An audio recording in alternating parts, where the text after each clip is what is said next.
tabernacle, God's place of rest in this world, was comprised of many holy objects: the altars, the menorah, the showbread table, the wash basin, and more.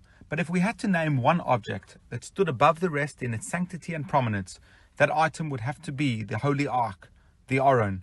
The Aron housed the tablets and the original Torah written by Moses. The Aron was kept in a special section of the tabernacle, which could only be accessed by the high priest on Yom Kippur, and it was from above the Aron that God spoke to Moses. The Ark was essentially a golden box with a golden lid. The golden lid had 2 golden cherubs, each with the face of a child. The Torah tells us that these childlike faces had to be formed out of the very same piece of metal as the lid itself by being hammered out from the 2 ends of the lid. If these cherubs were made separately and then welded onto the lid, the ark was invalid. We find another interesting law unique to the cherubs. Many of the tabernacle's holy items were made of gold. However, if there was no gold available, these items could be made of silver or even other cheaper metals. There was, however, one exception: the cherubs. They could be made of nothing but gold. The tabernacle no longer exists in a physical way, but what it represents is eternal.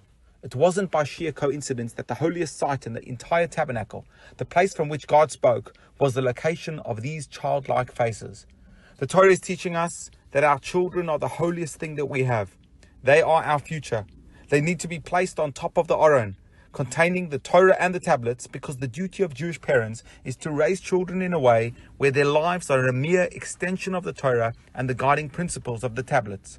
Like the cherubs, which were formed out of the same piece of gold as the Aron, the Torah wants us to educate our children by molding their lives out of the Torah itself.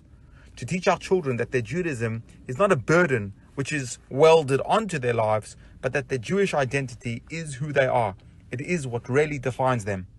To instill this idea into the future generation, there is no place for compromise. For our children, the holiest of holies, only the very best education will do. If we need to make cuts, let it be on the kind of tables we set, the wash basins and the candelabras that we use.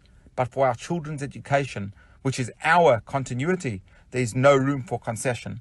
Only the purest of gold will do. Good Shabbos.